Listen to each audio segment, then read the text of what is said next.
Well, I guess we'll just jump right into it. Can everybody just kind of go around, introduce yourself just briefly, starting right here? Hey, Tom Schueman, infantry officer, and teach English at the Naval Academy, and happy to be here with you all. Mac, currently writing for Coffee or Die, and pumped to get my first stab at fiction torn apart by you guys. Yeah. Michael Plunkett, fiction writer and current FA College of Charles.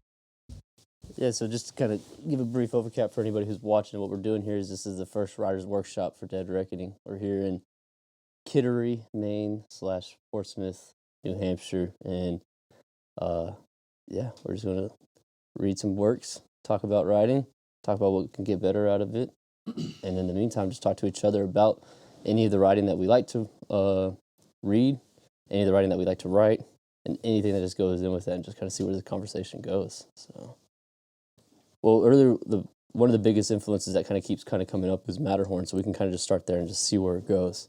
So, Schueman, send it. So I just finished teaching. I teach 2 sections of HE 260, which is Literature War at the Naval Academy. I just finished Matterhorn. I taught Matterhorn last year as well. This year, I extended it, how long I'd teach it, by 2 weeks, and then I still went over 2 weeks because it's a novel that I can't let go. It's like at any point, if you would have seen me over the last 2 months, Matterhorn was never, without one arm's reach. It's like your rifle.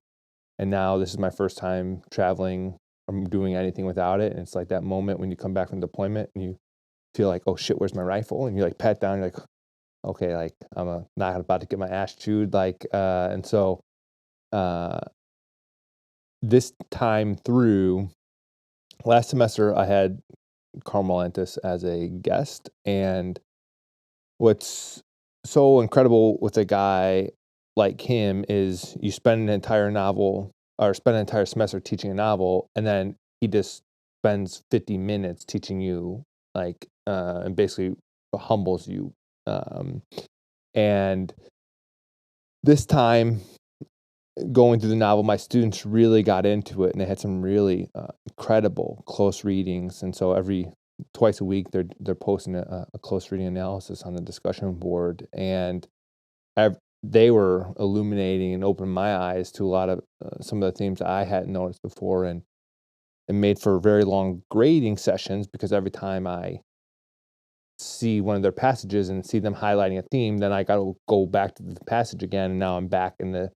So it made for many, many late nights of grading, but it was what's so exciting about close reading. It's something that there's so much depth in Matterhorn, is that you just it's like as you peel the layers back, there's just more and more there. And this semester picked up a couple different themes that I hadn't really been tracking before, and one. The obvious theme is the hero's journey that Mellis is going on. It's the Joseph Campbell hero's journey that from the very first sentence, he's caught between 2 worlds, and he has to go, slay the dragon and have his rite of passage. So I was tracking that arc, and it's about a 475-page arc, which is constructed really, really masterfully. But this semester, a couple questions that we kept asking: who is the enemy? And what you find is that you're over 200 pages into the novel, and the MVA still hasn't killed a Marine. That all the attacks are insider attacks. Everything is fratricide. It's all blue on blue. And it's really the enemy is within. Whether it's, you guys posted it not too long ago, hey, what's that? Oh, it's Agent Orange. Don't worry, I won't call it. Like, that's quite literally, that's a literal example of the fratricide or the blue on blue. But there are so many other examples that. So the tiger is the only thing that's clean. And so the tiger, at the end of the novel, Mellis wants to go back into the jungle because in the jungle things make sense and the jungle things are ordered. And he says the jungle is pure. And so, Mellis for so long thought inside the wire. Initially, he thought inside the wire is where things are safe, and then he realizes actually this is where I am the least safe. This is where I'm the most vulnerable. This is where I suffer the most damage. It's the jungle where things make sense. And the tiger isn't evil. The tiger is just the other theme that one of the main themes is that something has to die to give something else life. And the tiger eats the Marine not because it's evil, but because it's hungry and it has to live. And it's like that doesn't make it bad or evil. It's just the tiger's doing what the tiger's doing. And it's not like it wasn't out of malice. It wasn't like I'm angry at that guy. I just want to go fuck that guy up. It's like, hey, I need dinner. And like it just was eating dinner. And so he specifically calls the tiger out right there in the last couple of pages and says, the tiger was good. The jungle was, indifferent. This is none of that stuff's bad or good or evil. And so a couple of those themes that I think are really exciting to look into is if you start to read Matt Horn again, is who is the enemy and look at the insider threat and how he kind of complicates that. Look at how Mellis, Hawk, and Vancouver make a trinity. And Hawk, once you realize that Hawk is a Christ-like figure, you'll see it all over the pages. At one point, page 441, I think, one of the Marines sees Hawk and he goes, "Jesus, you scared me," right? He calls him Jesus. And then the very next page, Hawk is down on an LZ and saying, "How many rifle, how much ammo do we have?" And he basically takes stock of all this. And in this hopeless situation, he makes it all multiply. And it's the fish and the loaves. And then 2 pages later, Hawk goes into the O Club and he wants the pilots to fly the ammo out. And he walks in and money is being changed hands, right? They're all playing a game of poker. And what Hawk does is he goes to grab towards his pistol, which is the whip. And he drives everybody out, the den of thieves, right? Get out of my father's temple. And you see Hawk driving. And so what's also incredible and what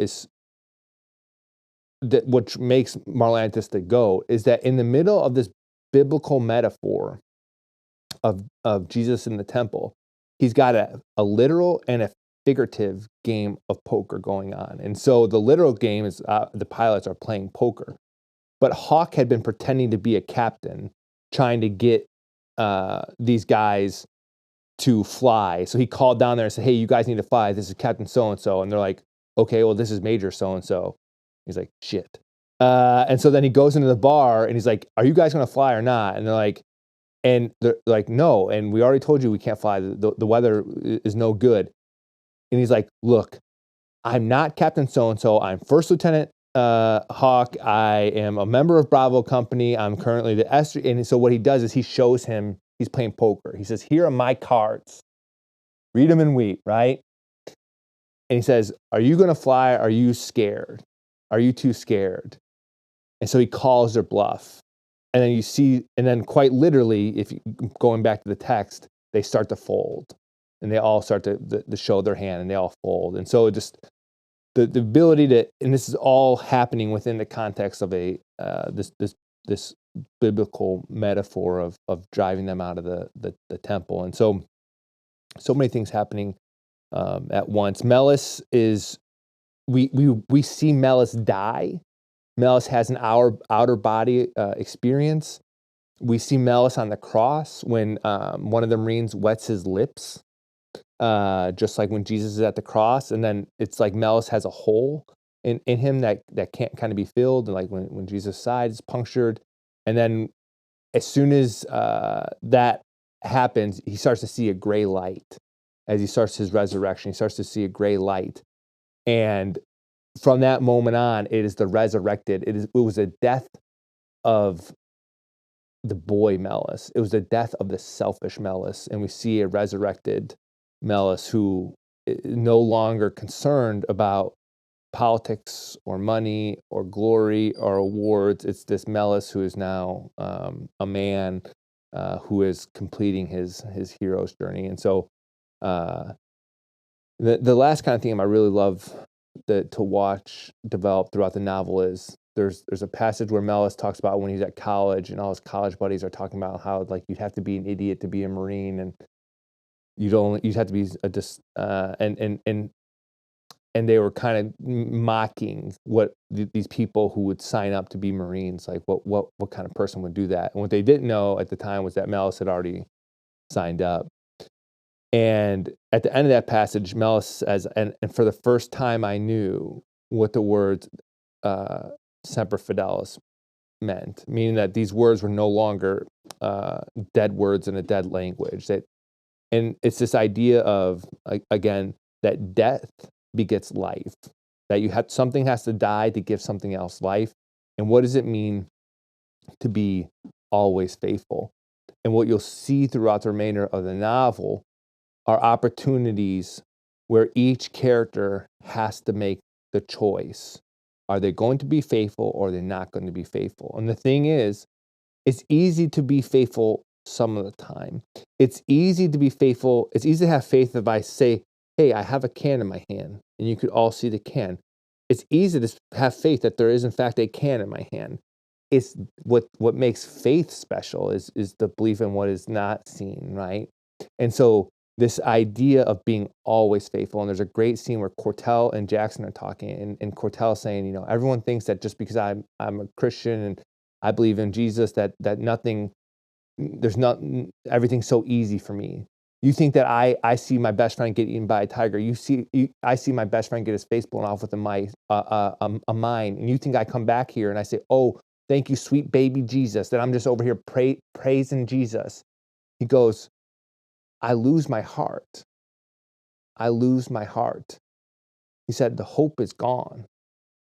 Hope's gone. And he does that twice with both of those. And it's just this tragic, heartbreaking scene. And he says, you know, when everybody thinks that, you know, that I shouldn't do this or whatever, he says, I choose. I still choose to believe. And it ain't easy. And it's this idea that I still choose to be faithful even when it's not easy. And then Cortell's opportunity to show that he's always faithful, because before they do the final assault, he says, I'm not going. And he gives up his grenade launcher, he gives up his weapons, says, I'm not going on this final assault. This is a suicide mission. I'm out of here next week. I'm not going. And Mel says, like, look, man, I understand that I'm not going to make you go. They start the assault, and then, you know, Mellis looks back and he sees Cortell with 3 kids following him, and it's just a series. It's just a series of people choosing to be always faithful, Semper Fidelis, and it's beautiful to watch each character's moment where they have the choice and they choose anyways to be always faithful. And the last 20 pages get really, really religious. And at one point, Scar is a lieutenant in there, and Scar's this natural born hunter, and he's not really into all this kind of stuff. And Hawk gives out the wafers. They're around a table, and he hands out he's doing the Eucharist, and it's the final supper. And then he grabs the whiskey glass and he holds it up, and he basically gives them the blessing and do this in remembrance of me. And they drink the whiskey, which is, you know, obviously the wine. And when there's a scene where they're pouring the whiskey on him, which is like Mary Magdalene, you know, pouring the perfume. It's all preparing Hawk to be sacrificed. And Hawk is the one blameless character throughout the novel. Hawk doesn't have any sin. Hawk has been pure throughout the whole novel. And Hawk is about to die for the sins that someone else committed, right? He is the ultimate kind of Christ figure in all this. And I would just encourage everyone to kind of, I think it's page 552, and it's about what gives life meaning and how do we make meaning. And it's Marlantis struggling, making meaning of all his experiences and talking about, you know, it's not the dead, it's we the living who make that sacrifice meaningful by choosing to continue to live and continue to add value and reaffirm that meaning of that sacrifice. And it's really just a incredible passage. So yeah, been in the. Yeah, You you've been gotta heavy be, in it. you gotta be careful what you. That's why I say you gotta be careful what you ask for. Yeah, that's why when my mids say, "Hey, sir, I need a book recommendation," I say, "I'm the wrong guy, bud, because I'm about to hit your world with you go ask somebody else for a book recommendation. You don't want Kind of mine." wish we'd made Schueman talk last about Matterhorn and cap it Yeah. off of that. I know. I was like, how do we bounce off of that conversation? He summed it all up. You made a comment earlier though about your, as you now taught for the past year or two now, you finally feel like you've learned to read now, and obviously that analysis of it and actually talking to the author, it shows. It just shows how deep you can go into just a book, and then how deep an author himself can put him into a book, and everything that he can pull into it, and it dawns from the most referenced story out there. So, Like you said, Yeah. you're humbled when you talk to Marlantes about it. And like I feel humbled every time I talk to you about it, because for years I've been saying, this is the book, this is the book. It's like probably my most recommended book to people. Yet I clearly barely understand it. The first reading was, I just scratched the surface. But even just the surface, I was like, this book is special. Read it again, get a little bit more, read it again, listen to you preach about it and get a little bit more out of it. But a friend of mine who I served with, his dad was a Marine grunt in Vietnam, did 2 tours, and then he did a 3rd tour as a tanker. But right before we deployed a second time, me and his son, he gave me the book and was like, this is a book you're going to enjoy. And it was like probably more words than he'd ever spoken to me. He said by the previous send-off. And so I read it on deployment, and yeah, as soon as I closed the last page, I was like, he was right, this is a special book. I think reading like the K in like 2nd grade, and then reading Where the Red Fern Grows, whenever I read that, got me a little emotional. But since then, I hadn't felt the tickle in the throat. But reading Matterhorn, I definitely cried a little bit reading that one.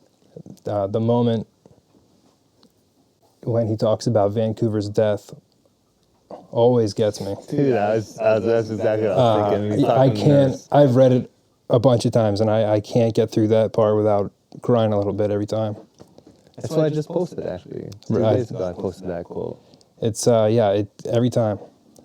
And that was on the first read where I am, like I said, barely scratching the surface. So that's one of those books where every time you go into it, you're never gonna dig out everything that's in there. It's just too good of a book.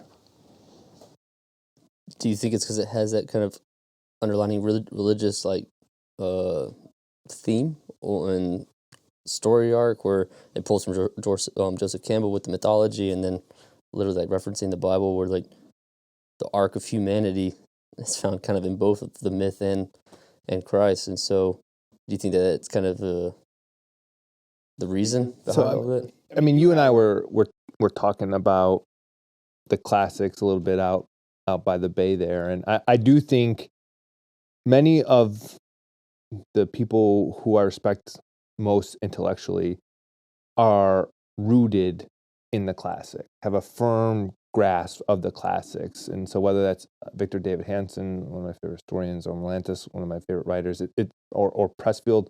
Like I had Pressfield come talk to my my mids, and I mean he can't stop talking about Herodias and Thucydides, and like they're all like, who's this guy, like, but he just sees the world through the classics. And H.R. McMaster's, Mattis, all these guys are deeply rooted in a classical education. And I do think the classics, studying the classics, studying the humanities, it's the human experience. And the reason the classics are the classics and that they've been studied for thousands of years, it's like probably because they offer some valid and sustaining insight into the human condition. And of course the Bible has to be right there with the classics. It's the most published book, and it, whether you believe it as fiction or nonfiction, it surely is a story that's evident of the struggle of man. And so it's maybe not most, but a significant amount of Western literature is influenced by the Bible. And one of the most common references throughout literature will be some kind of biblical story. So whenever you see people gathered at a table sharing bread, right? It's the Last Supper. And so you're going to see, unless you have that, and so what you're talking about, Mac, is like how close reading, to me, it gives you different lenses to be able to see. And it gives you, and if you think of yourself as an archaeologist, as you develop your ability to close read, you have more tools to excavate the text and to dig a little bit deeper and to dig a little bit deeper. And so I think as you start to kind of dig into a lot of these texts in Western literature, I mean, many of them you're going to find that there's some kind of biblical, I mean, it's clearly influenced Western civilization. So, yeah. Marlantes is he's a careful writer. You know, like we were talking earlier, he scrapped the entire first draft of this book. It took him decades to write what he put down in there. And I've read interviews with him where he said that he would write 50 pages about just something that really frustrated him about his very personal experience. This is his lived experience is what we're reading there. But he had to figure out a way to create a narrative distance where he could actually put it at arm's length, and not just the fact that he went through this, and obviously, you know, he has a certain amount of trauma and pain and suffering that he went through there, but actually turn it into some kind of story. And I think that's where you get those he was able to access that through these other narratives that have been within Western literature for centuries. You know, like that was the way he was able to pull something a story worth telling, and not just like a rant about the socks that he had to wear that chewed his feet up on all these patrols that he went on.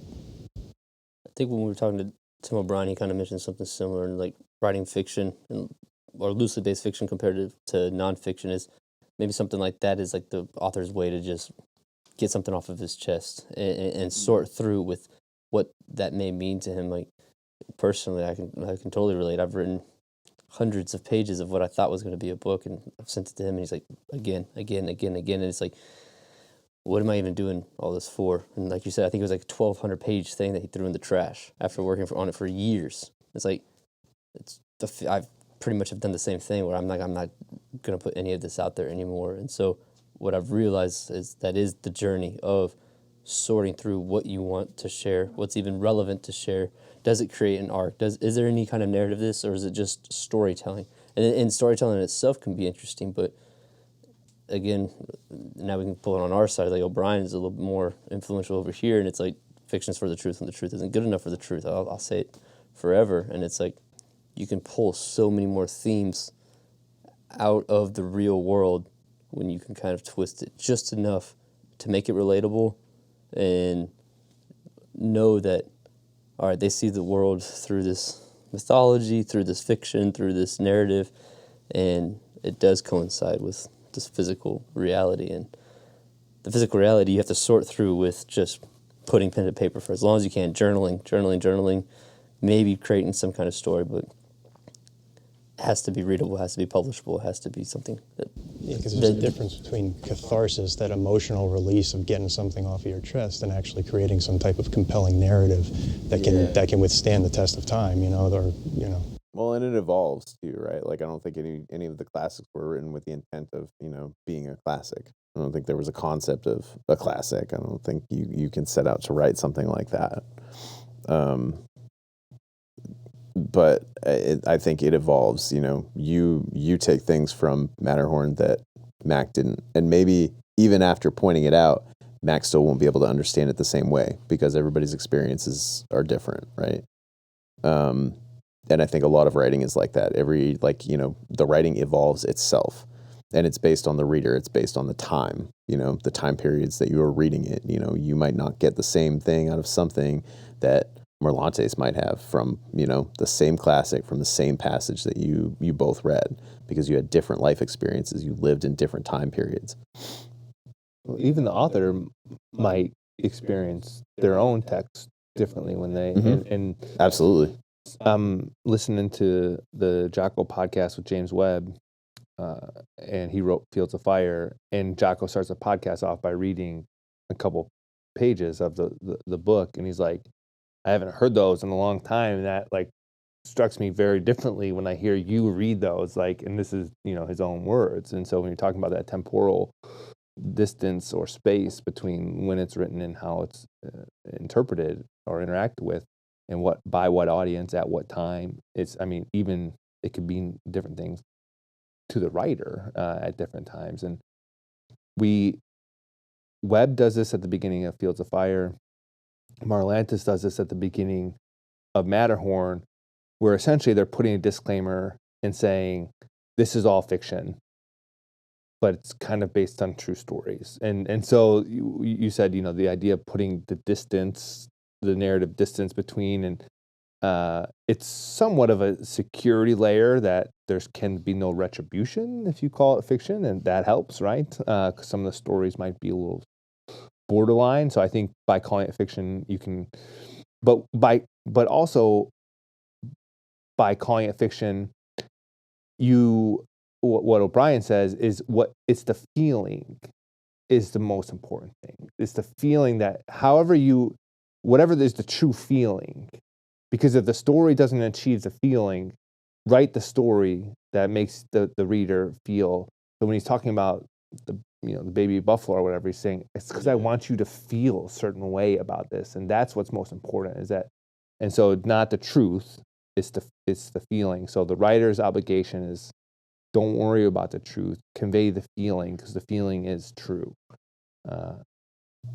That's like, that was my whole point for the story I submitted for this workshop. Was I don't normally write fiction, I like to write nonfiction, but after listening to the podcast with Tim O'Brien, that's like such an amazing idea. And I realized that books like Matterhorn are my favorite books because they feel more like they got war. Like, that's what it is. If you read Matterhorn, you understand it. But if it was a nonfiction book, it wouldn't achieve that same thing.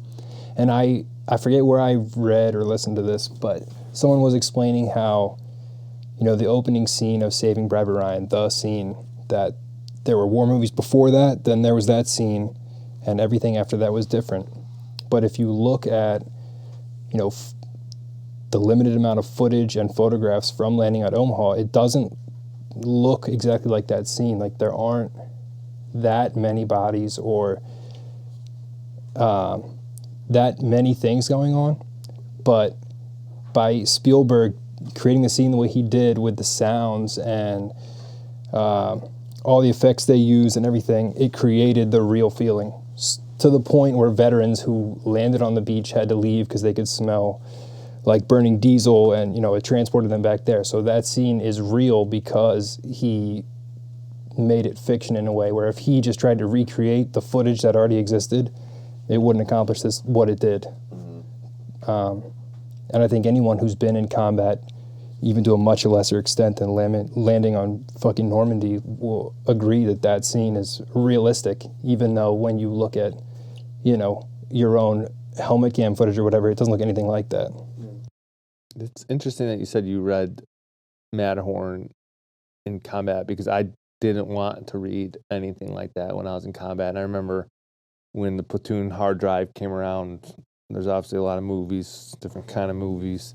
What kind of movies? And but like, I pulled Platoon because I hadn't watched Platoon, and I started watching Platoon. I'm like, oh my God, this is literally my life. I do not want to watch this at all. Like I said, this is not entertainment. And so a good writing, you know, whether it's film or literature, you know, conveys a feeling, and Platoon conveys a feeling, like a very uncomfortable feeling. And I'm like, I'm doing this all day. I want to escape.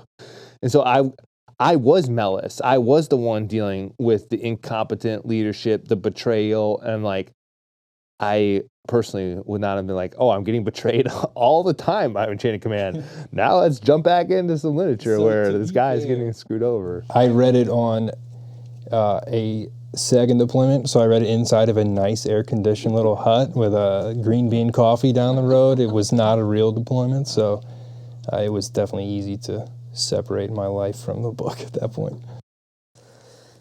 You kind of talked about it earlier today about that disconnect that you have to create as you're actually in combat, and that's what you're also kind of preaching while you're talking about literature, is you're also talking to the people going through the Naval Academy who are about to become warriors in a sense. Do you want to dive into that at all? Sure. So, I mean, you're talking a little bit about, 'cause our talks at dinner got into a couple of these topics. One of them was compartmentalization. And, Keith had some great points on compartmentalization and brought up snafu. And the compartmentalization, of course, is super necessary to be combat effective. And the best example of that, I think, there's a great passage in Matterhorn where it says, Mellis noticed three things simultaneously. The machine gun had been destroyed, Jankowitz was dead, the gap needed to be exploited. And that's compartmentalization, right? This Marine whom he loved is sandwiched between two tactical realities that have to occur. And it's like my squad leader, this guy I love, what is not first, right? He's second, And the first thing that I noticed three things simultaneously, and then he puts them in priority. Machine gun destroyed, that was the most important thing. Oh, someone whom you love is dead. Okay, don't have time for that. What is that? What I got it? And that's what that compartmentalization is. Yeah. And that's why I love that passage. That's that is a platoon commander, Marlantes is 1-4. That is absolutely how we have to think. But the best, I think, place you can really see this compartmentalization is in Gates of Fire, with the Spartans breaking the bracelets, and they say, we have to leave our humanity in the basket because we're about to go do some animal-like things. And if we were to be husbands and fathers to the children, we couldn't possibly do what we're about to have to go do, because these are savage things. And we're guys that when we're home, we sing our daughters to sleep and we rock them and put them in, so we can't be that guy and the guy who's about to have to go do these horrible things. So we've got to compartmentalize. We've got to kind of break the bracelet. We've got to separate that humanity. And that's what Shea says too about the berserker, right? And that, I think that speaks to compartmentalization too, because I think once you put those things in that basket, it's very difficult to come back and collect them. And that's a lot of what he talked about in that that whole section about the berserker state. Is that very few people that he encountered in his work with Vietnam veterans, who described anything resembling that, the state of berserk, experiencing that berserker state, actually returning successfully to society in any capacity. That's why it's so critical to have a leader who is able to maintain self-composure and resist possession at all costs. And so long as you have someone who hasn't gone berserk, someone who has that self-composure, when the troops need to be pushed, that person should be able to push them. And when the troops have gone berserk, that person is the one that has to rein them in. And that's why Dianiki's the primary kind of platoon commander in Gates of Fire. He says, I'll tell you what the role of the officer is, and he's very explicit. And it's to be self-composed and to not allow yourself to go over to those emotions. And I think it's because once you do, I don't know how you come back. It's difficult. I guess, how do you convey that also to your future leaders? As a leader right now, kind of, when we're talking about it with O'Brien's documentary, he's like, this all just seems conspicuous. We're telling them this is what they're about to get into. There's centuries written about this and documentation about it. yet we're all so willing and hungry to go just do it and disregard all of it. I would say, I mean, never a platoon commander or teaching a full class of midshipmen, but as a small unit leader, like this problem of how do you get back to normalcy is like a problem for us. But like those people still out there doing that shouldn't even be thinking about this. It should be like the best thing when you're trying to lead like just a fire team or a squad or whatever is like everything should be done aggressively. So like if you're doing something totally wrong but you did it aggressively, I'm not gonna smack your wrist for that. I'm gonna tell you why you need to redirect in this direction. But the problem is when they can't do that themselves. So like it's easier to like pull the reins a little bit and say slow it down, think about this. But that's how it should be. Like they shouldn't be at that point. The PFCs or their focus. They've signed up for this deadly job. Their focus should be how to do their job well. This problem of should I be hesitant to reach this berserker state because I might never come back? Like, no, that's a problem for later. So it's so great that we get to sit here and discuss that. But I think back to your midshipmen, it's dangerous to have that conversation with people who are about to embark on the very beginning of that journey, where they might find themselves in a situation where they need to be able to access that. When you study the humanities, though, you're being exposed to it, regardless if you wanted to avoid it or not. And so, you do just have to kind of disregard it and ignore it. And you kind of just picking and choosing at that point. I also wonder if you question if if you want to go to that point, like if you're actually a person that's capable of going to that point. Do you know what I mean? Like, I don't think Snafu wondered how he was going to reintegrate. I think Snafu just wanted to stack bodies. Like, right, it wasn't on his mind. So. I don't think he was worried about. Right. I don't think at any point he considered how will my lunch breaks at the factory go? Yeah, I think he just wanted to pull teeth out of skulls. So I think that was like the point I was trying to make is like that's where his focus should have been at that point. The reason he came back to the factory is because he wasn't thinking about the factory. He was thinking about ripping teeth out. So it's dangerous, I think, for a leader to already be talking about those issues until they're at the factory. And then that's the time for that conversation. Mm-hmm. So I think, you said, how do you do this? And to me, it's what Max said, and also what Max said. When Max said, it's the junior Marine just needs to just be violent and just do their thing, and then like us sitting around in Maine, being esoteric, we can solve the world's problems of peace, right? And so, what I find myself is I preach a gospel of violence, but at the same time, I find myself, I'm a pastor for peace. And so the passage I like to talk with the mids about is there's it's in Gates of Fire, and he says, what do you think a spear is for? And what about a shield? What about the Zyphos sword? And what I do is I read the mids, the fine print, and I say, what do you think a spear is for?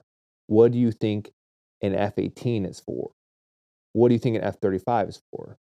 It's to kill people. Like, that is why you have F-35s and F-18s. The reason those things fly around with 2,000-pound bombs is to just kill people. And so you're not a pilot. You drive a death machine. So what do you think a spear is for? What do you think an attack jet is for? What do you think an attack helicopter is for? Why do you think the missile that we shoot off the Cobra is called a Hellfire? Not to maybe have someone have a good day, right? It's like, I'm in my kitchen, I'm making breakfast, here comes a Hellfire. It's like bad day, right? It's like, and so and then what do you think a shield is for? It's to stop someone from trying to kill you, And so, like, if you're an F-35 and you're flying into my neighborhood, you think I want you flying around? Like, I'm going to be very earnest in my attempts to make sure that you aren't flying your death machine in my neighborhood. And so that's why we have spears, and that's why we have shields. And so I correlate it to each community because I don't think we convey it enough to our future naval officers here that we have things called destroyers because you're going to be you have a battleship that is going to be engaged in combat. I tell my SWOs, my future SWOs, the surface warfare officers, I say, here's how you should be training when you hit the fleet. Your ship has been hit with a hypersonic missile, and fireball kamikaze drones are hitting the deck. You're taking on water and you're on fire. Like that is what you've signed up for. Oh, you thought you came to play lacrosse? No, you came to be on a burning, sinking ship. That's what you signed up for. And I say, but I like to play video games, and I'm an electrical engineer, and this, I'm going to be a submariner. And I'm like, oh, you mean you're going to be the most deadly asset on the battlefield? Oh, you mean you're just going to be sipping some coffee one day, push a little button, and then erase a whole city? I said, what do you think a spear's for? Like, bro, you got all the spears. Like, you are destroying cities with a little push of a button. And since you can destroy an entire city with a push of a button, again, if I'm the enemy and I'm setting up my HVT list, my high value target list, guess who's at the top of my list? The kill. Like, I want you at the bottom of the ocean, right? Never to be seen again. Like, I am number one thing I want to kill is you, the submariner. You're like, wait, someone's going to be trying to kill me? Yes, you. They're trying to kill you. And so what we don't, and I say everyone just automatically thinks that this warrior stuff applies to me, the Marine grunt. I'm like, I'm the least valuable thing on the battlefield. I move at 3 miles per hour and can shoot targets between 300 and 500 meters and maybe hit them. Maybe I do hit them and they still live. It's like, no one's surviving a 2,000-pound JDAM, right? Everybody's dead under that thing. Like, a JDAM can drop a building in an instant. Do you know how hard it is for me to take down a big building? Like, it's going to take a lot of effort. And like, you did it and like, didn't even think, you, the submariner, could get rid of the whole city. It's going to take me a year to get rid of a whole city as an infantry marine. And like, you did it in between coffee sips, right?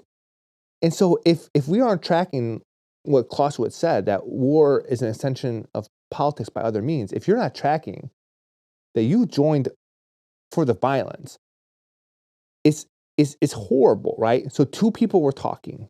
Hey, I like that piece of land over there. No, that's my piece of land. No, I think it's my piece of land. All right. We can't get an agreement, so let's fight over it. Okay, so this is why you have a Navy and Marine Corps, because two people, probably diplomats, failed to use their words. My wife's a preschool teacher, and when the kids get in a fight, she always says, use your words, right? She talks to the children, the 4-year-olds. She says, you got to learn how to, you don't start hitting each other, learn how to use your words, right? So maybe my wife should be talking to the politicians more often and saying, hey, learn how to use your words, right?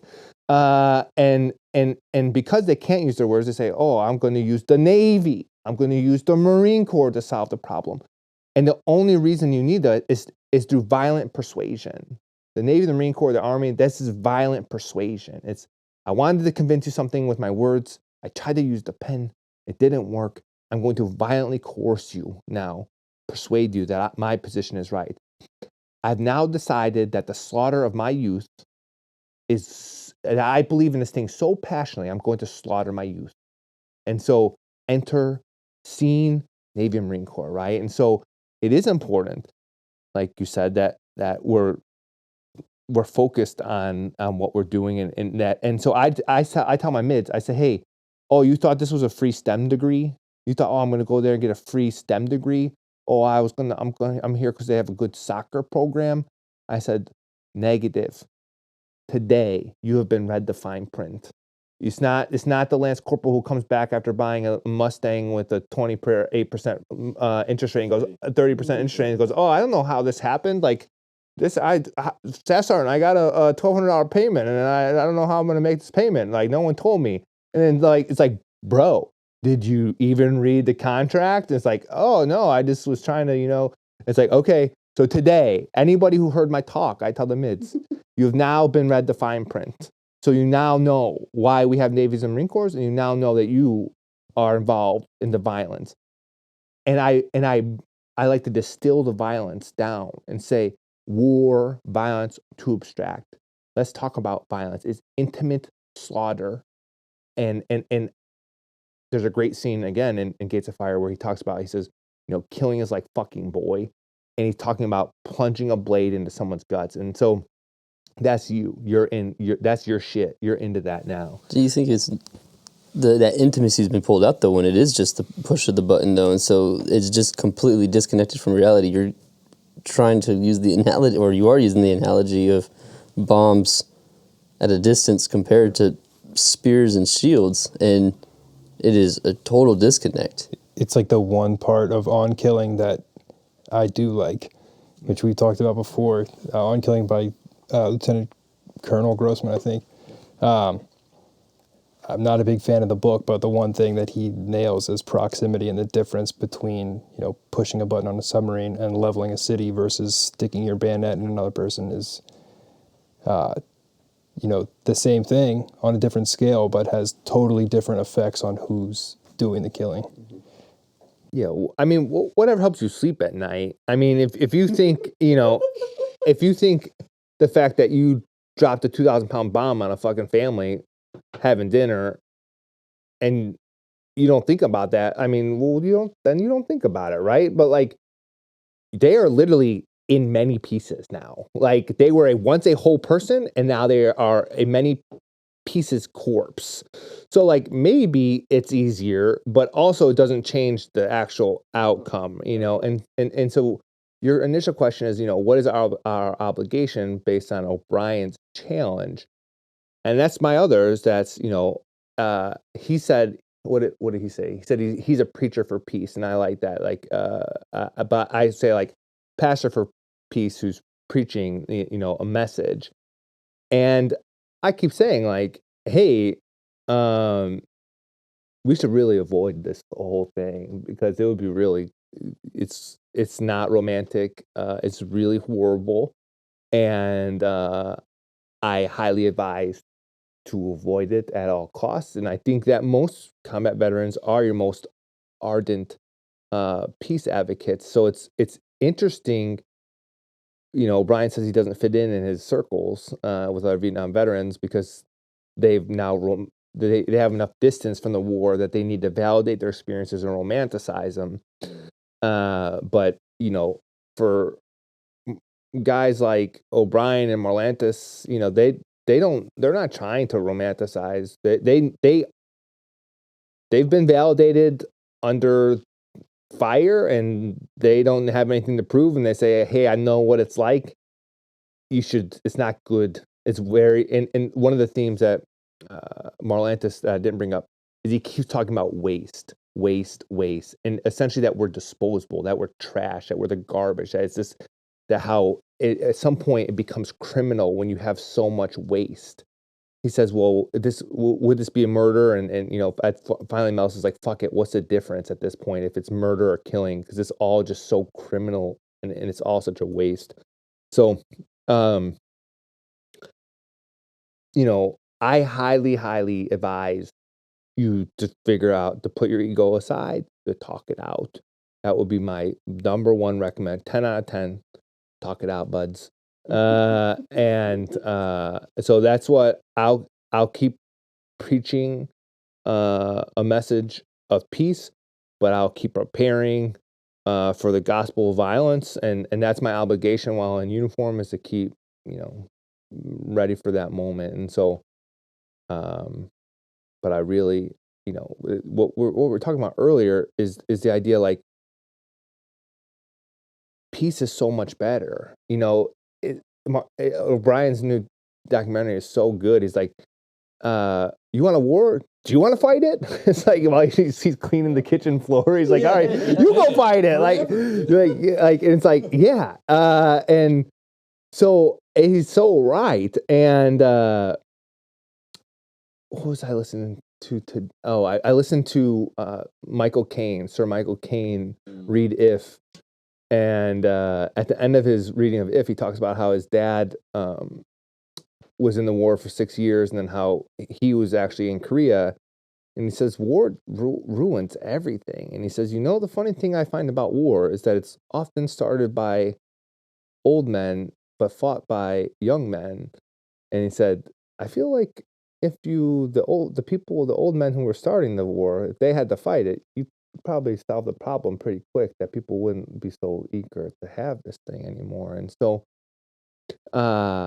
I will continue to do my part, which at this point is to fight the war, but to advocate the peace. But what we're talking about is what obligation do I have to my troops, to their families, to their mothers, to their wives, to their children? What obligation do I have to bring them back better than I found them? What to protect their, because we got into it about snafu, and snafu couldn't function for 4 years. And what I argued is like, but on the 5th year, maybe he could function a little bit, and he wasn't dead. So that doesn't suck. And so, like, even if you can't function for 4 years, if on the 5th year, I would say, and so, I make this promise to the mothers and fathers of America that I will return your son or daughter a better citizen than you gave them to me. I will return them better. They will be more honorable. They will be better citizens than I received them. That is my oath to you. But war is the greatest violation of the human condition, moral paradigm. It's when we say, what is thou shalt not kill. It's in the 10 Commandments. Murder is like our top thing that you shouldn't do in a culture or society. And when we say, we'll get rid of what you've been taught from your faith, we'll get rid of what you've been taught from our legal systems, and now it's encouraged and rewarded. Well, when I bring your son or daughter into an environment where the one thing that they've been learning since they've been a babe is that thou shalt not kill and that murder is bad, and now it's like the murder is good, and if you could do a lot of it, you'll give you a ribbon. And now that we're operating in that environment, you want me to bring them back the same? Like, you want me to, and I say, keep me on this side, the friendly side of the river Styx. And I promise to give you back a better product than I received. I promise that. You ask me to cross that river and go into Hades. I have a new promise. And my new promise is that I'll do whatever I can to bring them back alive. They're going to be a little banged up. There's going to be some damage that happens across the river. Once you go into hell and you tango with the devil and you get in the heat, you get a little burned. And I can't promise that everything about them will be better. I do think that there is such a thing as post-traumatic growth, and I do think that there is some character refinement that occurs in the fires of combat that's been transformative for many young men who have gone from boys to men, understood their values. But ultimately, all of us are now going to have some baggage. I don't know how that baggage is going to manifest. I don't know. But here's my thing. I promise you I'll do whatever it takes to bring them home alive. Now, that won't look pretty. You might not want to watch because we're going into the arena. And in this fight, the only thing that matters is that you win. And so spectators, you may want to avert your eyes. For those of you in the Coliseum that are in the stands watching the gladiators, it may not be in your best interest to watch what that struggle looks like. You might find some of the things that have to happen there repulsive or uncomfortable. I would encourage you to not watch and just let the people in the arena who are in the midst of a life or death struggle, where one of them will go back to their homeland in a casket and one of them will go back to their homeland on their 2 feet. It's better to go home on your 2 feet than go home in a box. And so I'm going to do whatever it takes to bring them home on their 2 feet. Now, I don't want a fair fight. I'm not looking for a fair fight. I'm trying to use deception. I'm trying to use speed. I'm trying to use surprise. I'm trying to hit them when they're not looking. I'm trying to hit them where it hurts, right? None of this is going to be pretty. But who cares as long as they're alive? And so my issue is that the people who love to talk about honor and the people who love to kind of drive the morality, the ethics into this conversation are not the people in the fight. They're not the people doing the dying. That's for damn sure. And so I would just say, unless you're going to be in the trench with the Lance Corporal, you should think about what you're going to yoke them with, what burden you're going to put them on their shoulders. And before you start espousing honor, ask yourself, what is honorable about being at the Battle of the Somme and drowning in your own shit because you have dysentery so bad that when you fall over, you can't stand back up? What is honorable about being at the Battle of Verdun in a hole with 10 other people for 2 days where you're literally all pissing and shitting on one another for 2 days because you can't get out of the hole, because if you get out of the hole, you'll be dead. Because everybody else that's tried to get out of the hole is dead. If there's verifiable, yep, you'll be dead if you get out of the hole. And so you say, we're not getting out of the hole. And you start to lick the condensation off the other dead person's body. Where is the honor in that? It sounds a lot like hell to me.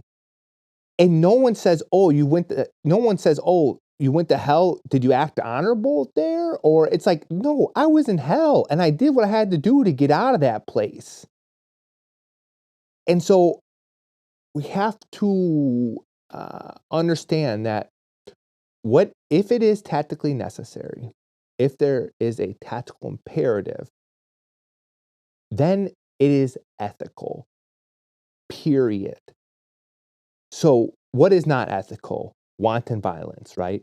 It's a Tuesday. I slept on a rock last night. Fuck your village, right? I don't get to go into the village and just burn it down because I had a bad night's sleep. I got the wrong MRE, motherfucking gosh damn the vegetarian MRE. Fuck, like I'm gonna right. I don't get to just do that, right?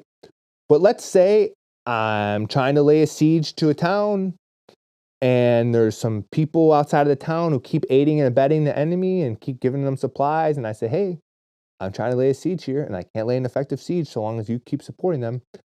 You better not do that anymore. And then I say, okay, I got to burn your village down now, right? I'm not burning your village down because I'm doing it because it is tactically necessary to achieve a mission, not my mission, by the way, a mission that I was tasked with by somebody higher, who was tasked by somebody higher, right? I didn't say, what does this town mean to me? You said I got to lay siege to this town, so I'm going to lay siege to the town. So whatever I have to do to accomplish that mission, whatever tactical necessities I need to do is then therefore ethical. And so that might mean I have to burn the village down because the village keeps aiding and abetting the enemy. No one has the appetite or willingness to kind of accept that might be the reality. And when you break this moral framework that we all grew up with, to love one another, to turn the cheek, these are the kind of moral values that we kind of grew up with. And then it's like, don't shoot them once, shoot them twice, and then stick them with the bayonet. It's like you've broken down this moral framework that we've all, and I want to say, look, I'm going to give you the name of the Father, the Son, and say 3 Hail Marys. You're morally absolved. Whatever you did, so long as that there was a tactical necessity, what you did was ethical, and you don't need to worry morally about what you had to do.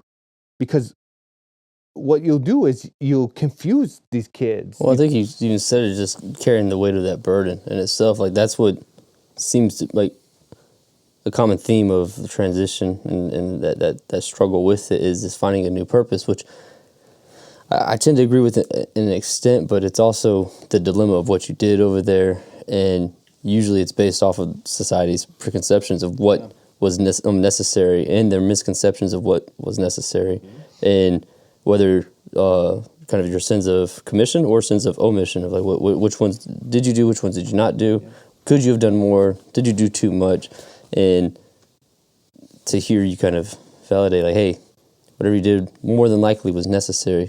People probably do need to hear that, because the rest of society is saying this war is needless, which is definitely a good argument at the same time. And so how do you balance that just quarrel of fighting a forever war and doing what was necessary to survive?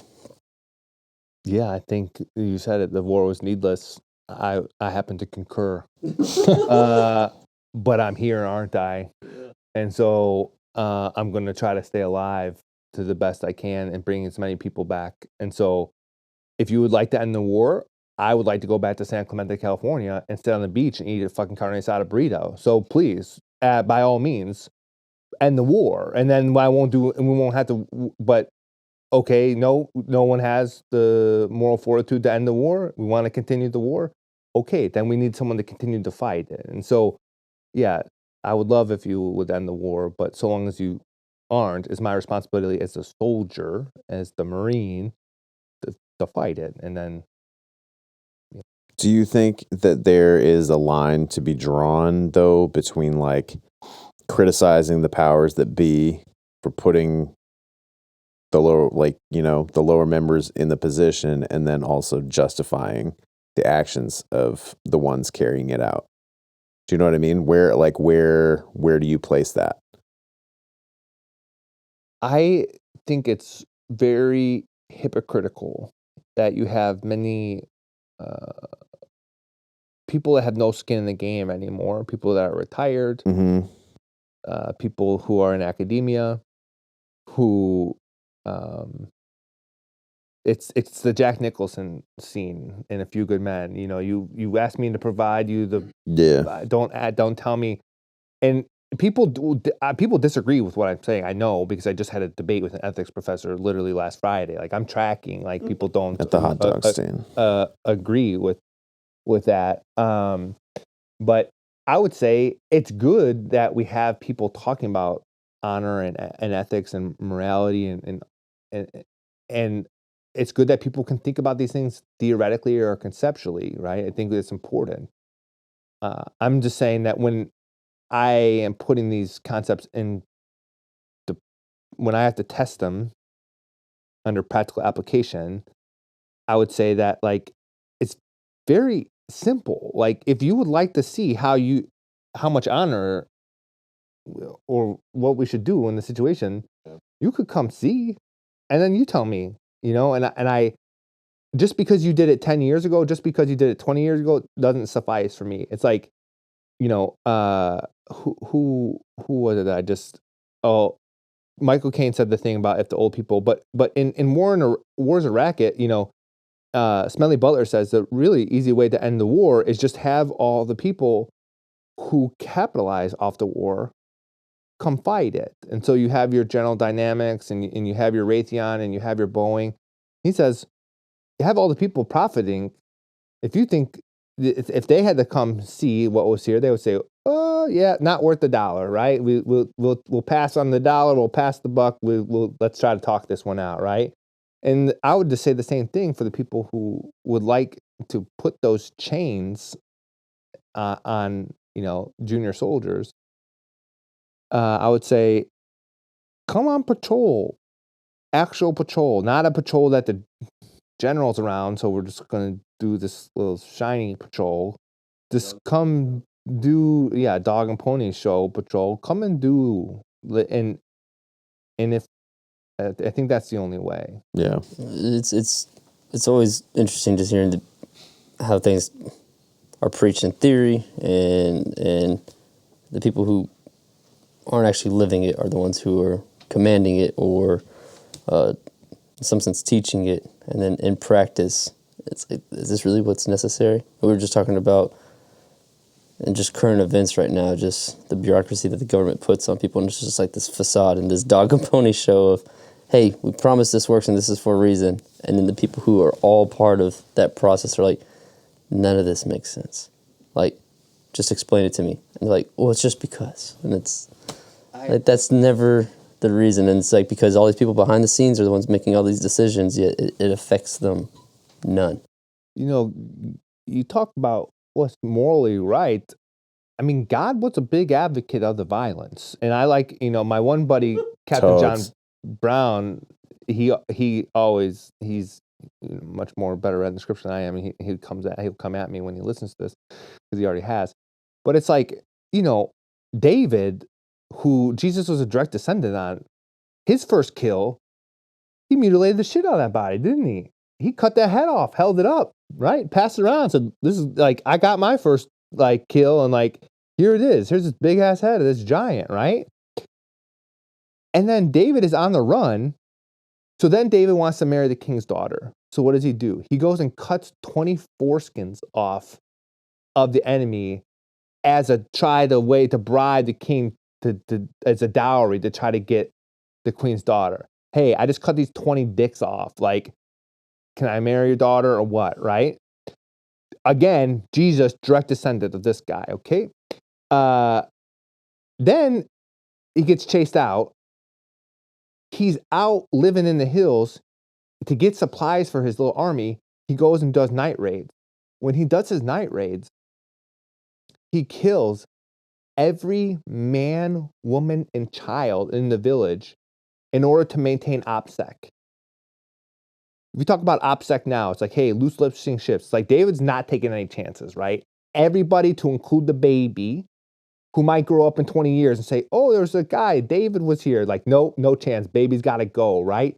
David clearing the whole village in order to maintain OPSEC of his movements. And it's like, well, was that ethical? It was like, well, it was necessary. And he had to do it. We said that it was. So there's just, there's a precedent that there was a commander-in-chief, you know, who was saying, this is all good to go.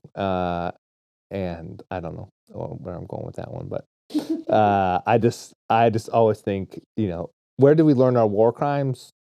The Old Testament. And then where do we go from there? The Iliad, you know? And so like, it's like where you look at the Old Testament, you look at the Iliad, right? Why is Achilles mad? Because Agamemnon stole his girl, right? And it's this medal of honor, it's a stolen valor. And then everything in that battle is like, you take the person's armor. You know, that's your medal, that's your trophy. And so like the idea of like, it's just mutilation and war crime after war crime. And it's like, it's always been, maybe you can tell us about the golden teeth. You know, it's always been a part of this stuff. And nobody's ever had an issue until. Well, it's also like, what do you expect? It all comes down to like, what the fuck do you expect? Yep. What do you expect when you send an 18-year-old to a place with a gun and people are trying to kill him? Things are going to happen. And that's not necessarily to justify, you know, certain actions, but what do you expect? You know, we were talking earlier about the scout snipers pissing on the Taliban bodies. What do you expect? You know, at the end of an engagement like that, what do you expect? But how would so like an example like that, those are still enemy combatants, and like back in the day, going back to the gold teeth, which I'm sure we'll get into, like that was kind of, you know, celebration, taking trophies and that sort of thing. But if you look at something like, I don't know enough about it, but I know the first thing that comes to mind is the My Lai massacre towards the end of the Vietnam War. I mean, it was my understanding, and like I said, I'm not an expert on that, but the prevailing narrative was it was troops who were under a tremendous amount of stress, had basically were incredibly paranoid, went into a village and lit up a bunch of women and children. Is that just collateral damage or something to be like expected that comes out of situations like this, or is that an example of a war crime? Yeah, and I think was it 3-2? The striker dudes that were were doing civilians kind of the same way, right? Like farmers would get grenades tossed at them, and they would say, oh, like they tried to pull a grenade, whatever, and then they were doing executions and shit like that. And yeah, so yeah, you're right. There's absolutely a difference. But I mean, when you're talking about like the desecration of a body, or the manner in which that you are engaging the enemy, what do you expect? Creativity. Like you're telling soldiers to think outside the box. You're telling people to go get them. And I think that's why like it's a very different war in a lot of ways, but. I think the difference with the teeth and the snipers, like you said, is, it's a dead enemy. So,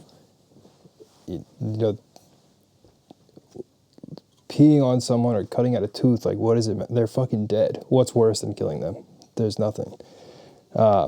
Melee is different, I think, because you've got women and children lined up to be executed on the side of a road, and why...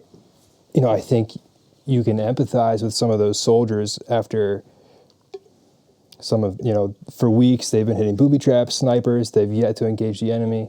They get frustrated, and that was a lack of a leader reeling that pent-up aggression and frustration, and, that's a war crime.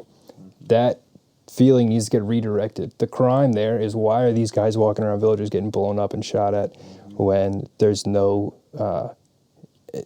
advantage of them being there, and there's no tactical advantage of slaughtering hundreds of women and children. So that's why you have a war crime there. Causation, right? Like, if not but for.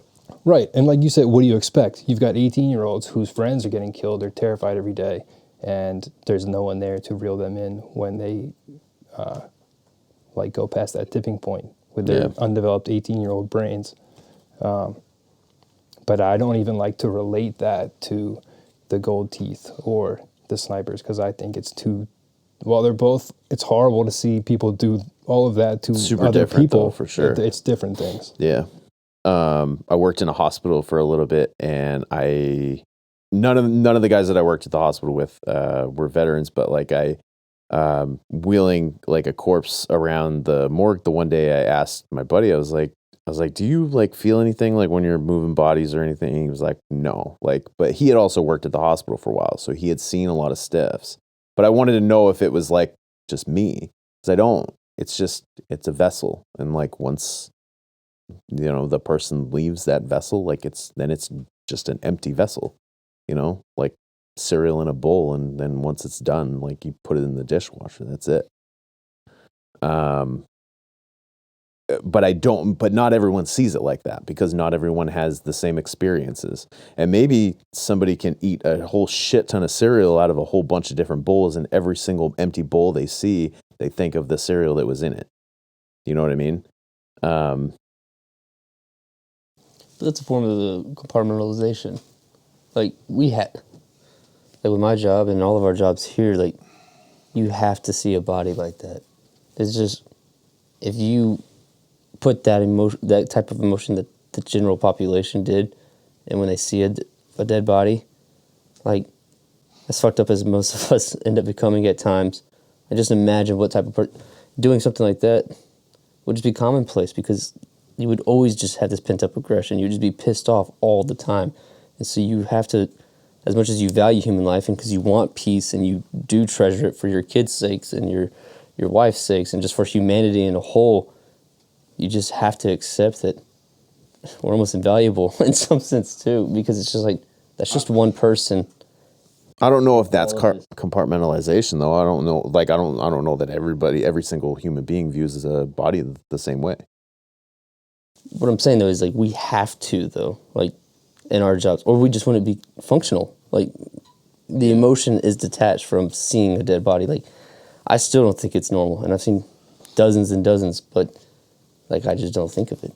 I think it's also, I mean, there's an important point here too. I think it's also very different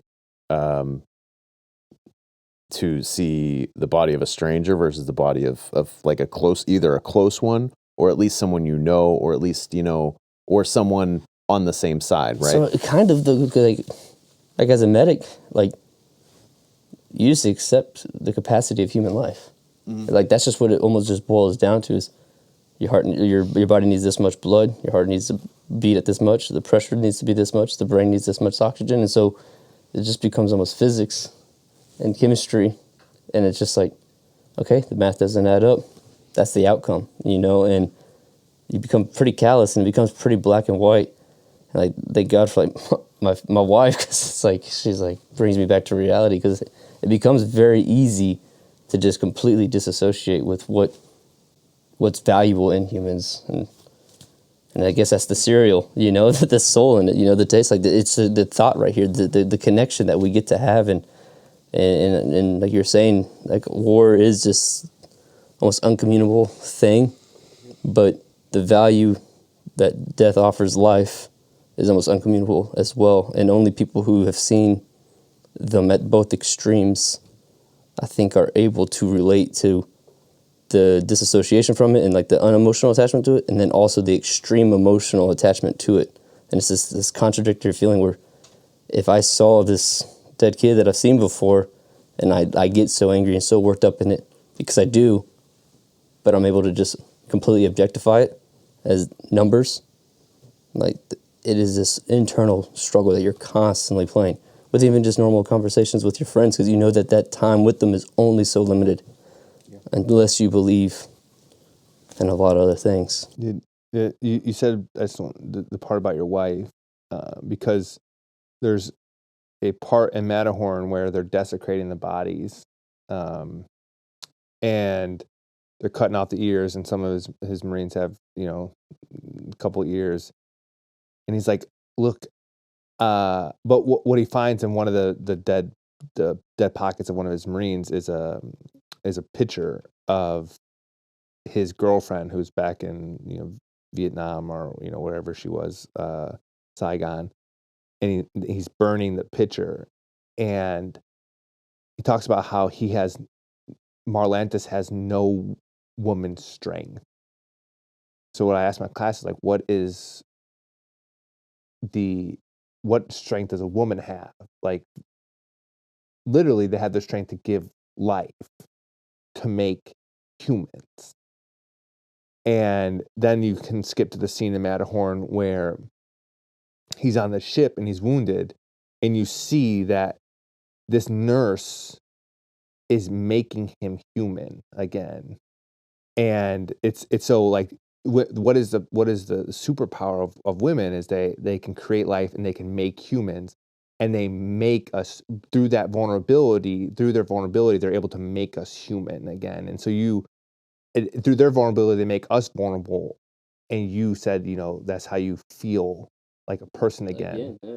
And I just thought, like, it's interesting to hear you literally say what Marlantes is saying in Matterhorn about how the women have the superpower to make warriors feel human again when they start to feel like an animal. Like what you're describing, this mechanical view of a person doesn't sound very human of you, right? It sounds very mechanical, animal like, but you encounter your wife and all of a sudden you're encountering your humanity again. And I just think that's a really interesting concept.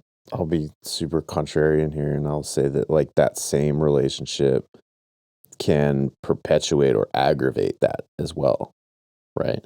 Not every woman rehumanizes a man. And I'm sure we've all known people who've had those women, but I think it is a good point. I think, you know, like people do have those people that bring them back down. Well, yeah, it's easy. Like you were talking about, like the Achilles and I forget the name of the other person that you were talking about. Hector, yes, Hector. It's easy for me to just think of like, I'm Achilles, you know, like I don't need this emotion. It does me no good usually. Like when I can disassociate with it under the pressure of what my job does, what I put myself under, like life doesn't get very complicated. It is this. And I operate well under that. And then as soon as emotion comes in, I feel so much, I think so much, and and it's usually contradictory of what I think the goal is somewhat wanting to be, and to be humanized. It's that vulnerability. That's Adam and Eve stuff, back, if you want to trace it back to that. But I would say it doesn't even have to be, you come home and there's a woman in your life who can be that for you. I think it can happen on a smaller level with the people you're with. Someone can fill that role while you're over there. And Sebastian Jungers talks about it in Tribe. Someone can be the woman in that role momentarily to bring you back to your human self. So we've been talking about cutting off ears and peeing on bodies and killing villages and the worst parts about war, but war also brings out the best in people, and you rarely get to see people be so selfless and make decisions where the only factor is love, and you see both of those. that's, talking about biblical stuff, it's like that's what, no greater love than to lay one's life for his brothers, like that's literally what I've witnessed. And like, so then you see the worst of mankind that is necessary, and then you see the best of mankind, and you're like, okay, what even measures up to this, and then it all just pales in comparison. So you're just like, well, shit, I just hope to do all right now, and now I have to come back to this world and try to sort through all of that.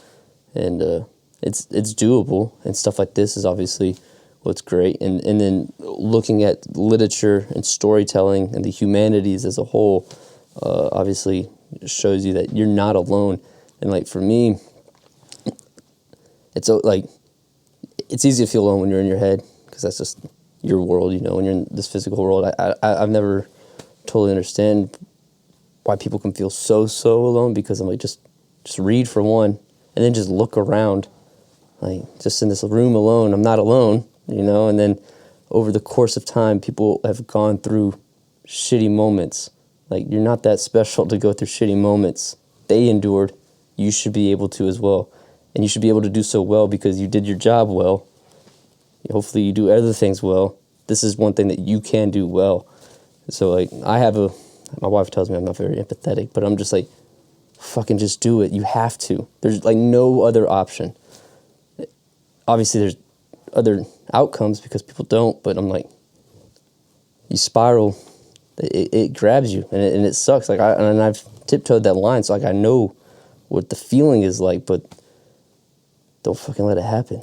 Like, you can't, and it's you can't, and like, you have to surround yourself with people. Like, that's always been what I think Dead Reckoning has always been about, is you have to surround yourself with the right people that can understand you, and obviously veterans of war understand better than anybody. The whole point of PB Abbate is to not isolate yourself, surround yourself with other people. The whole reason I started Pipes and Pages was to find people who like to read books too.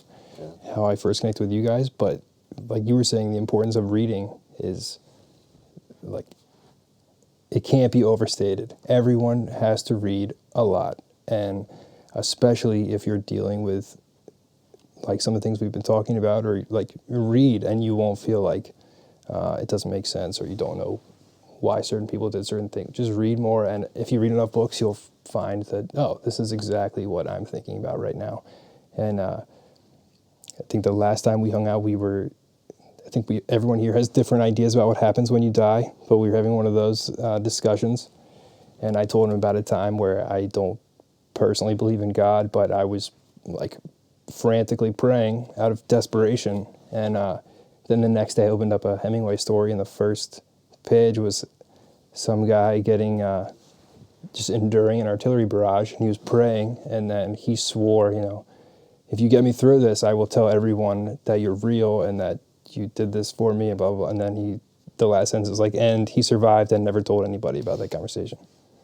And I'm like, well, Hemingway wrote this 100 years ago, and fuck if I didn't say the exact thing last night. So anytime you feel like you're special or you're experiencing something unique, you just need to read another book, and eventually you'll stumble across that same exact thing. And so when I'm working with younger writers, one of the telltale signs that they're a young writer is they have a unique story, and they're so convinced of its uniqueness that they put it above everything else. And they don't realize that's not the power of it. The power of it's actually a very common story, and there's a lot of other people out there that can relate to that, but they're convinced of its singularity. It's totally unique, and nobody has ever been able to relate to this exact experience I've had. And it's like, the most recent one I read was like somebody doing drugs at a concert or something like that, you know, having this, like, this was a crazy night we had, and it becomes isolated because they're so convinced of its uniqueness that it actually ends up isolating them and not allowing them to connect to other people, if that makes sense.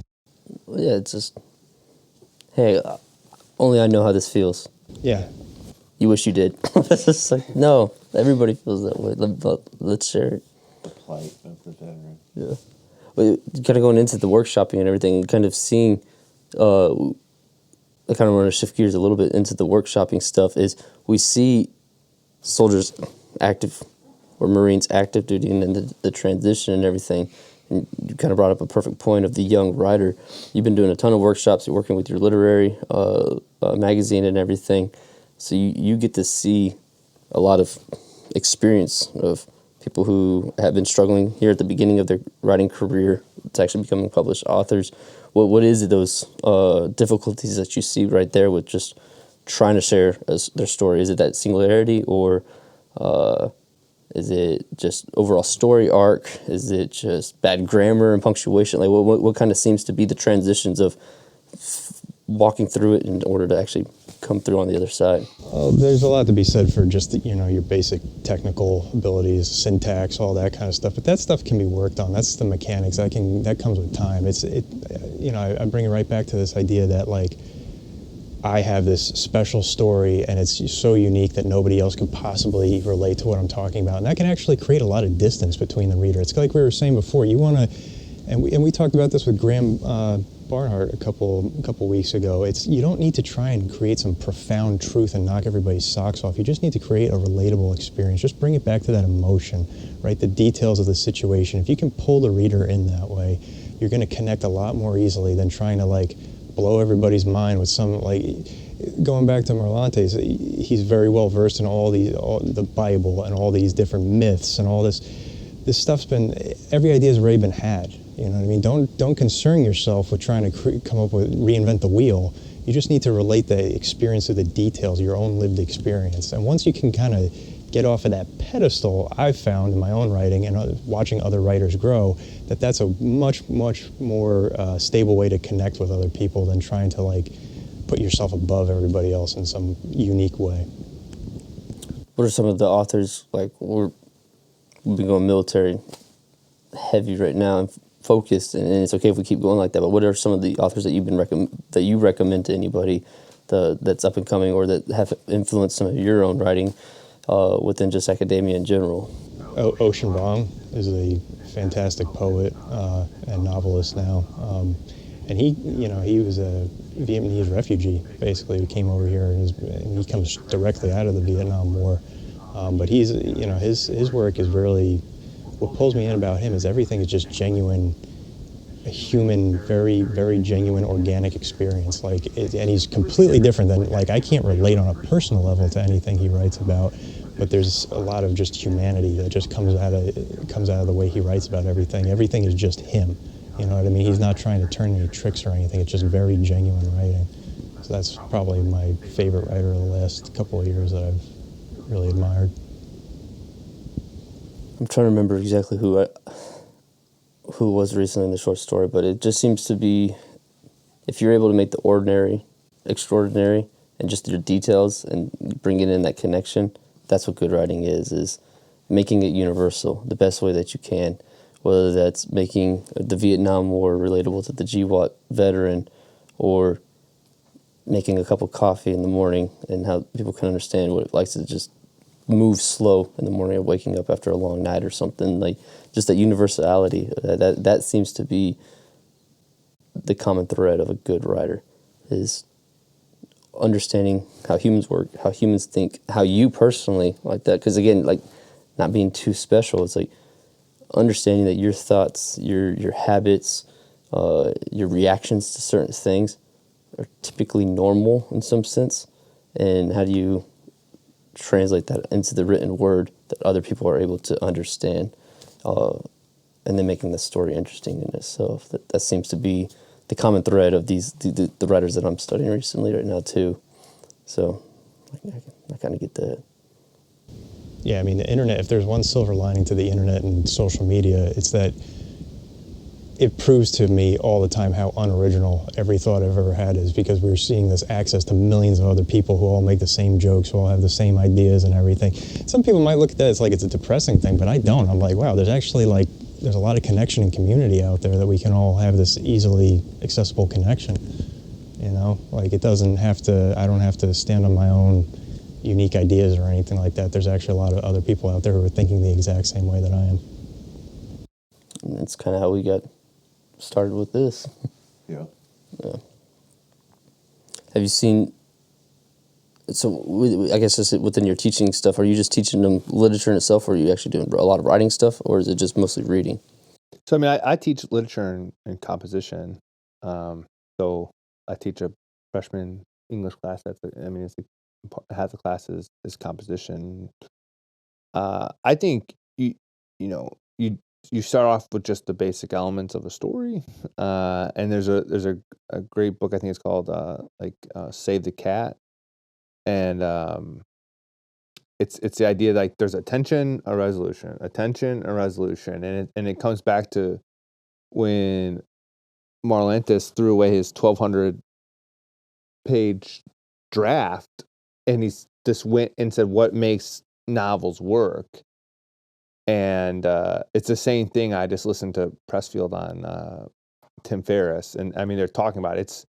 There's the guy that Pressfield publishes with runs a website that basically says like, just add these elements. Like you just have to have these elements in your story, and so that's like, a rising tension, a conflict, a resolution, and so there's a reason that all stories possess some general characteristics, and so like just hit those wickets, and then start with that, and then we could build from there. But there's a lot of brilliance in the basics of that, in why certain stories have worked and why certain stories don't, and so we just try to look at the elements of stories and then create our own arc and narrative around those. I guess kind of to wrap it up, at least for this session, is relating it to the workshop in itself, is guys who now are really getting into their writing career and everything, and then tying it into what our overall goal is getting with other creative people, other writers, talking about ideas, and I guess just understanding that revision is just such a huge process of this, and sorting through those ideas. Because imagine that 1,200 page paper, like he didn't, or book, it wasn't just him who got eyes on it. He probably read it to other people. They probably said something about it where like, is this really what you want to put out? Like all that stuff. And so is that why y'all came out to here? Like, I guess just what are y'all's expectations? Was it just beginning this writing journey? I find workshopping to be an incredibly valuable experience, and it's when I first started workshopping, I came into it expecting people to give me corrections or point me in the right direction, but as I've spent more time in workshops, what I've realized is it's just getting people's reactions. Like sometimes there's people that I keep showing things to, and they're like, this is terrible, and I'm like, I was hoping you would say that. I'm going to leave it in there because I know your reaction to things, and you know what I mean? It becomes more nuanced, and you're not just looking for somebody to tell you what to do. You're just looking for reactions and trying to get as wide and varied and a diverse spectrum as possible. So that's why I'm here. Two things. One was just community, to get together with you guys. You guys said, hey, we're trying to do something, and I said I was in before I knew exactly what we were doing, so that's part of it. The other part of it is for the workshop. I wanted to do a piece of writing in a style that I don't normally do, which is fiction.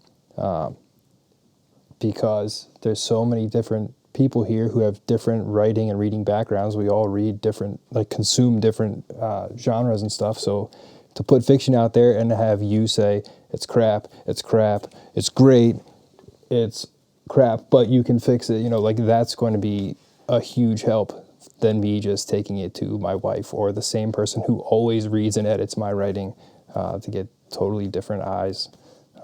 from people who know what they're talking about, I think is invaluable. Yeah, I'm here for the lobster roll. So or there'd be yeah thing. So yeah, if we're reading and writing, count me in. The revision is, my Ian Jane was my writing partner when I was at Georgetown in the grad program there, and he's now at UVA's PhD program, and he's the master of revision, and he's worked in the writing center since he's been a freshman in college, and so he has now like several year writing history, and it's just, and then you hear Pressfield again on Ferris. Pressfield had a manuscript that was 800 pages, and he had it titled Thermopylae before he had Gates of Fire. And he took it to his publisher and he said, "Who wants to read 800 pages? Like, cut 300 pages." And he's like, "Cut 300 pages, just get rid of 300 pages." And he comes back with 500 pages and like, "No one wants to read this 500 pages. Get rid of this." And like, so he has to get it down to he gets it down to 300 pages. And like, yes, revision is where it's at. It's painful, but it's how you make it beautiful. And so I'm happy to help make some things beautiful.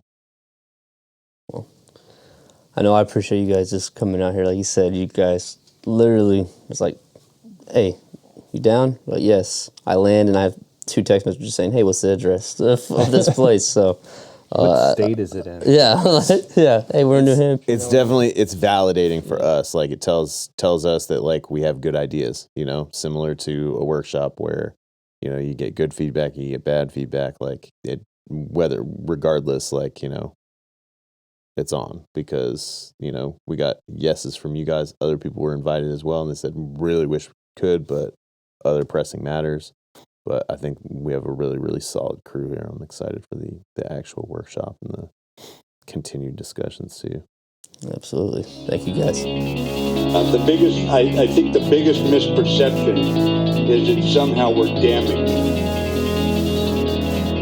That nothing really can stop us.